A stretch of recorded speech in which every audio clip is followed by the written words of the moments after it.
Bienvenue sur Carocast. Ici, chaque histoire a le pouvoir de changer un regard, et peut-être même le tien. Installe-toi confortablement et bonne écoute. Écoute, merci beaucoup d'être là aujourd'hui. J'ai plein de questions à te poser.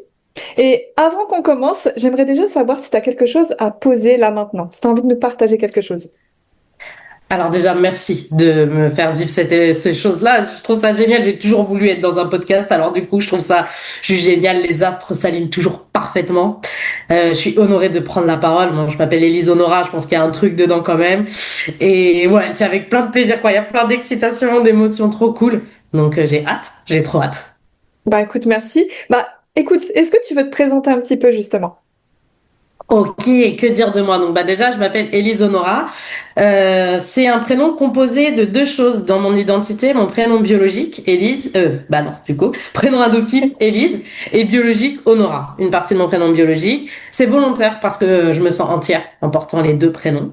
Donc j'ai été adoptée, ça veut dire ça aussi. Je suis psychologue de métier. Je me définirais comme une psychologue du mouvement, c'est-à-dire que je vais vers le patient. Je ne suis pas statique, je suis active dans mes accompagnements parce que j'aime ça, en fait, créer de la vie. Qu'est-ce que je peux dire? Je suis une maman aussi d'un petit garçon qui est tout petit encore parce qu'il a 2 ans, donc ça c'est cool. En couple aussi. Voilà ce que je peux te dire sur qui je suis là à l'heure actuelle. Ok, franchement déjà merci pour ce partage. Je crois qu'il y a un parcours très riche, très très très riche. J'ai plein de questions qui me viennent en tête. Euh, Déjà, ouais, c'est. En fait, je vais te poser cette question. Si jamais je rencontrais ton enfant quand tu étais petite, qu'est-ce que tu me dirais aujourd'hui? Oh, ah là là, ça dépend à quels âges tu vas le rencontrer, hein, parce Allez, que on part si sur 5 c'est ans. On part sur 5 5 ans. ans, waouh, 5 ans, j'ai une photo très nette, c'est marrant que tu me dises 5 ans parce que C'est j'ai vrai? une photo dans ma tête directe et je crois que j'ai 5 ans sur cette photo.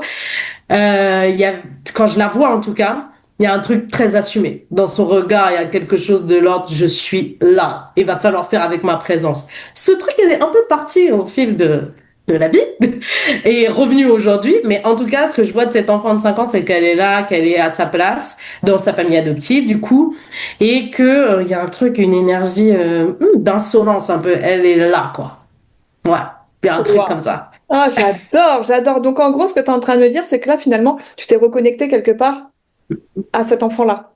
Ah, complètement, complètement. Cette photo, elle est toujours dans ma tête. Dès que je me perds un peu, je la revisualise et me dis, OK, ça c'est moi. On est d'accord. Trop bien, c'est fou, à 5 ans comme ça, génial. Bah, écoute, magnifique. Euh, Est-ce que tu as envie de... c'est une question peut-être un peu perso, mais est-ce que tu as envie de nous partager un petit peu justement cet enfant de 5 ans jusqu'à aujourd'hui? C'est quoi Aïe, ce... En fait, pas forcément en beaucoup de mots, mais si jamais tu avais quelque chose justement à nous dire sur ce parcours qui a fait que aujourd'hui tu es toi, qu'est-ce que tu pourrais nous dire? la persévérance.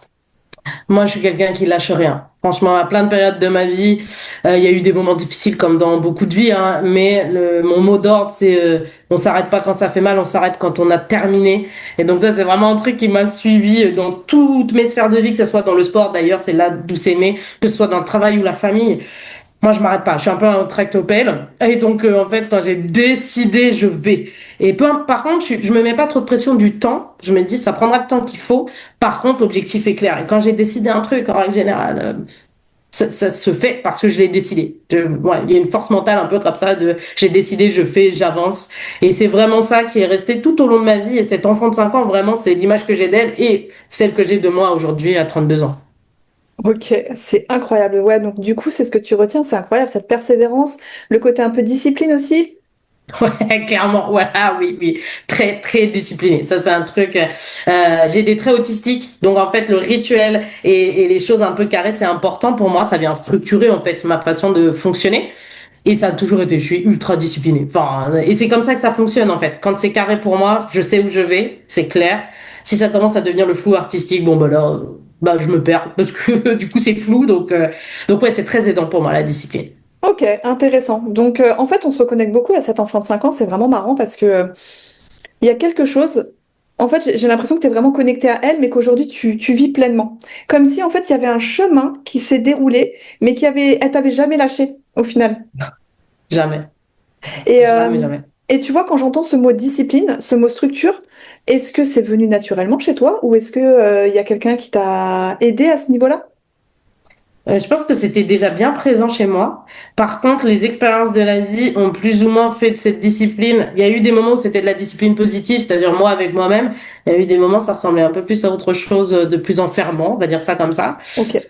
Mais ouais, voilà, j'ai toujours eu un peu ce truc d'être carré. Il y a eu des moments où c'était très extrême et imposé par l'extérieur. Et là, c'était moins positif, je dirais. Mais bon, après, quand on reprend son pouvoir et qu'on décide à un moment donné, bah, c'est revenu, mais de manière positive. J'aime bien quand tu dis quand on reprend son pouvoir. C'est... Est-ce qu'il y a un événement, est-ce qu'il y a quelque chose qui a fait que tu t'es dit, OK, le pouvoir, il est en moi? Ouais, parce que le jour où je l'ai perdu, déjà, j'ai fait qu'est-ce qui se passe là? Comment ça? Il y a quelqu'un qui décide pour moi de ce que je fais, de comment je m'habille, de qui je fréquente, tada, qu'est-ce que c'est que cette histoire? Et il y a eu un événement, il y a eu une phrase en fait. Une personne m'a dit tu es qui tu es grâce à moi. Non, ça fait poc dans ma tête, puissance 20 000, telle une bombe nucléaire quoi. J'ai dit c'est terminé cette histoire. C'est terminé aujourd'hui, je reprends mon pouvoir. Ça a mis du temps, mais en tout cas, j'ai été vraiment animée par cette chose de le pouvoir, il est à l'intérieur de moi. Les décisions partent de moi, mes envies, mes désirs, c'est moi qui les choisis. Et voilà, plus jamais, quoi. C'est fou quand même parce qu'en final, c'est une phrase, finalement, quelque part, c'est cette intention où on a voulu te contrôler qui a fait que t'as switché, tu t'es dit non. Ouais, mais je suis très comme ça. Ouais, mais c'est génial parce que tu vois, il y a des... Moi, je pense aux personnes bah, qui nous écoutent et qui vont se dire, ouais, mais comment elle a fait? Comment tu as fait pour te dire, ok, mais non, parce qu'il y a peut-être des personnes qui n'y arrivent pas ou il y a peut-être des personnes qui ont besoin de ce petit coup de peps, tu vois. Qu'est-ce que tu pourrais leur dire? Ah, la première chose que j'ai fait, c'est pousser la porte d'un cabinet de psycho. Hein. Il n'y a pas eu trop de choses à faire. Je suis allée chez le psy. Je me suis dit, de toute façon, toute seule, c'est pas possible. Et ça n'a pas d'intérêt même de le faire toute seule. C'est essentiel d'être accompagnée, d'être entourée, que ce soit par les pros ou par la famille, les proches quand c'est possible. Et donc moi, je ne voulais plus rester toute seule. Voilà, je ne voulais plus être juste dans la charge de ma vie constante, lourde. Je me suis dit, il faut se faire aider, il faut que quelqu'un puisse prendre un peu le paquet avec moi. Et c'est ce qui m'a aidé vraiment, d'aller voir un psycho, que j'ai tout de suite, en plus ça a matché tout de suite, donc ça a un peu aidé aussi. Et donc de bosser, tant que ça a été nécessaire de bosser, de construire, de déconstruire. Et puis aussi, d'apprécier ce qui fonctionnait chez moi. Ça, c'est quelque chose que je fais même aujourd'hui dans mon cabinet. C'est de pas que voir du côté de ce qui a pas marché, de ce qu'on aurait dû faire autrement. C'est aussi, OK, il y a quoi qui a marché et qui a permis quand même de se soutenir un minimum et ne pas complètement s'effondrer. Et c'est sur ces choses-là aussi qu'on a bossé, remettre de la lumière et de la valeur sur ce que je suis de manière générale, positivement, pour ensuite aller gratter du côté où c'était plus compliqué. Mais c'est ça qui m'a aidé, vraiment. C'est d'aller se faire accompagner. Tout seul, c'est compliqué, surtout quand il s'agit de l'emprise, ce genre de choses. Tout seul, c'est dur, c'est tout. Enfin, C'est fou quand tu parles, tu me mets des frissons. Tu mets des frissons parce que je ressens tellement ta détermination, je ressens tellement ta force intérieure. C'est incroyable ce que tu dégages. J'adore. merci. Mais ouais, c'est cool que tu dis ça parce que c'est vrai que c'est pas évident pour une personne d'accepter d'aller se faire aider. Et des fois, les gens ne savent pas non plus où aller. Donc, je pense que ton conseil, il est vraiment précieux. Merci beaucoup pour ça.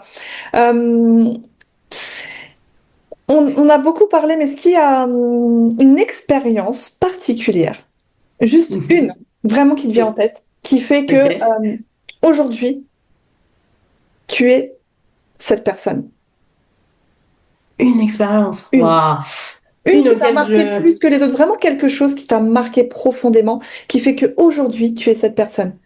Je te pose Ok. volontairement cette question parce que comme tu as déjà fait beaucoup de travail sur toi, comme tu te connais bien, je me permets d'aller chercher quelque chose peut-être Hmm. un peu plus profond. Ah là là, en tout cas, celle qui m'est venue assez instinctivement, qui date de pas si longtemps que ça, mais malgré tout, ça commence à faire, c'est la naissance de mon fils. Ah, c'est magnifique. Qu'est-ce que ça t'a procuré du coup? Dis-moi. Ah, alors, beaucoup de choses, hein, parce que comme je suis une enfant adoptée, avoir un enfant biologique, ça vient toucher certaines choses de ce côté-là.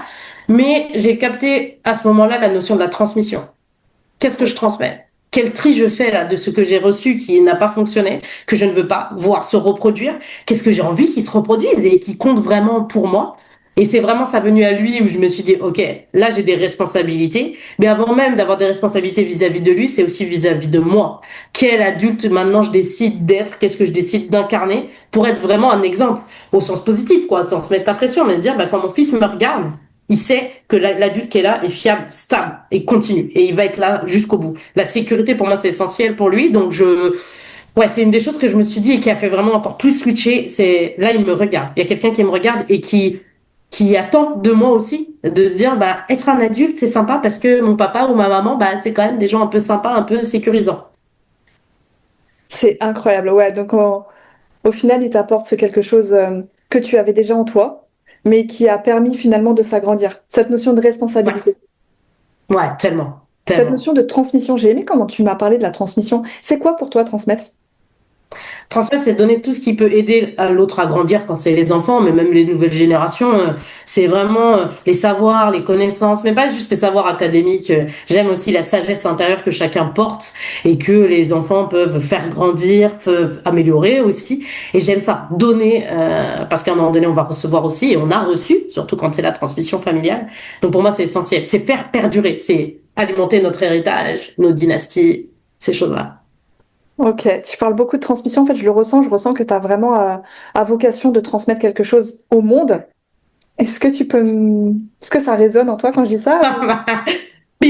Pile dedans. Bien sûr que ça résonne parce que mon plus grand rêve aussi, c'est que j'adore être psycho, j'aime beaucoup. Mais pour moi, ça m'enferme un peu aussi.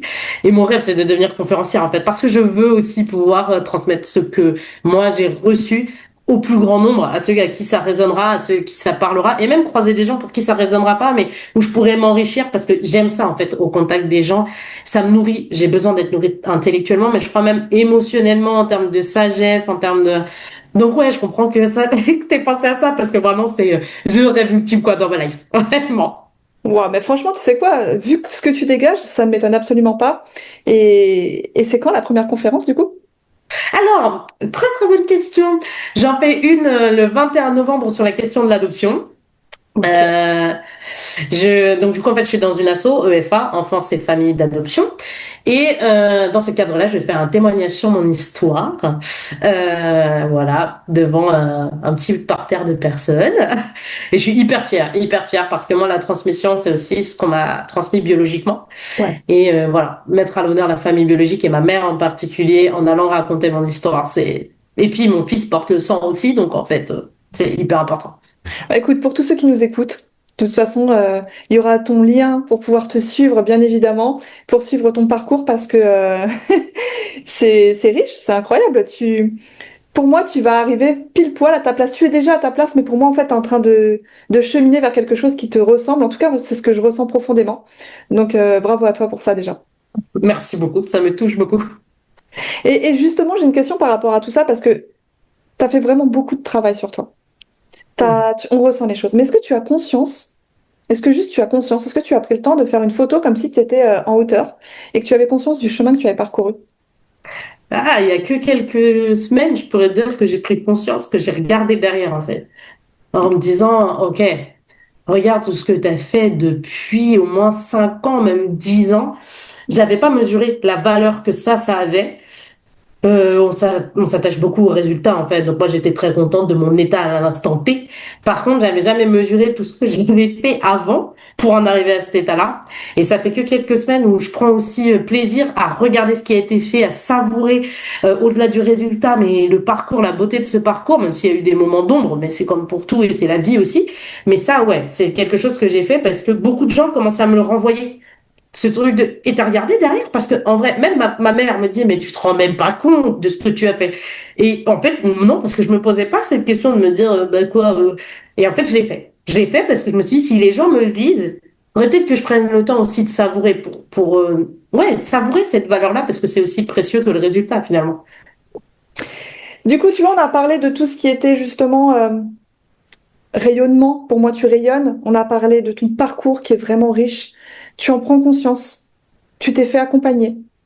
Et ça, c'est important. Et si ton existence aujourd'hui, elle avait un impact positif sur d'autres vies, ça te ferait quoi d'entendre ça? Ouah. Je crois que genre j'en reviendrai pas parce que je me dis, je commence à le voir parce qu'il y a des choses autour de moi, les gens, même au travail, commencent à me dire, non mais Élise, non mais Élise, regarde, tu vois si t'avais pas été là ou non mais Élise, tu vois ta présence elle est si. Et moi je suis là, quoi, ma présence? Bah enfin c'est-à-dire que moi je suis juste là et en fait j'ai décidé aussi de conscientiser qu'il y a certains actes que je pose véritablement. Que je suis pas juste là, cuicui les petits oiseaux, tout est beau, tout est sympa. Non, il y a des fois où en fait, je décide que cette journée-là sera comme ça. Je décide d'être auprès de certaines personnes de cette manière-là. Et que c'est pas juste, oh tiens, ça m'a l'air sympa d'aller là-bas. Et pour pouvoir aussi accepter le fait que quand les gens viennent me faire ce type de compliment, je me dise, non, mais je l'ai pas juste fait comme ça. Oui, en fait, en conscience, je suis allée vers toi pour cette raison-là, parce que à ce moment-là, c'était important et je savais que j'allais pouvoir t'accompagner à switcher. Pas que en tant que psycho, mais même humainement parlant. Et du coup, maintenant, j'accepte plus ce truc-là de me dire, ouais, en fait, tu peux impacter sans prendre le melon, sans, voilà, juste te dire, bah, en même temps, tu l'as voulu. Donc, c'est logique que la personne te le renvoie. Et avant, c'était pas trop comme ça. Souvent, je faisais genre, non, je vois pas. Enfin, je suis juste là comme ça. Enfin, je comprends pas. Et maintenant, j'arrête de faire ça parce que c'est pas très honnête de dire ça alors que la réalité, c'est, ouais, en fait, j'ai décidé, j'ai vu, j'ai observé, j'ai senti, j'y suis allée. Ok, donc en gros, tu dirais que tu as plus de d'honnêteté par rapport au regard que tu Oui. portes aussi sur toi. Oui, c'est ça. Je me dis quand je fais un truc, accepte que tu l'as vraiment fait parce que tu voulais le faire et pas juste, oh, j'ai eu une idée comme ça, j'ai fait. Non, c'est pas vrai. En vérité, il y a plein de fois où j'ai une image, étant clairvoyante et télépathe et toutes ces choses-là, je vois, je sens, je sais, j'y vais. Mais je suis pas, enfin voilà, je préfère être Ok, honnête par tu rapport vois, aux excuse-moi, autres. je te coupe, mais j'adore ce que tu viens de dire là. Enfin voilà, je me dis à un moment donné, si je demande la transparence des gens que j'accompagne, moi il faut que je le sois aussi parce que c'est aussi de la cohérence et du respect pour eux. Je fais pas les choses de manière comme ça là, juste pour les faire. Si elles sont consciemment pensées, alors il faut assumer qu'elles ont été vraiment posées ces actes-là. Donc, si une personne vient te voir, pourquoi elle vient te voir toi? Waouh. Moi je pense que de manière générale, les gens ils viennent me voir parce que je suis assez transparente et simple à comprendre. Quand je parle, quand je veux communiquer, quand je veux transmettre, je dis les choses claires. Je jargonne très, très peu parce que ça n'a pas d'intérêt, ça coupe juste la communication. J'ai pas que ça à faire. Quand ils viennent à moi aussi, souvent, c'est le truc un peu dynamique, un peu présent. Parce que quand j'accompagne, en vrai, je suis présente dans mon cabinet. Des fois, on danse, on chante, on se coiffe. Enfin, on fait tellement de trucs. Parce que mon idée, c'est créer de la vie. Parce que quand ça va pas, on oublie un peu parfois qu'il y a aussi de la vie dans ce qu'on traverse. Et j'aime bien mettre en lumière ça pour pouvoir sortir les ressources et après les utiliser pour ce qui est compliqué. Parce que si on patauge dans c'est difficile, c'est difficile, c'est difficile, oui, bah c'est difficile quoi. Ok.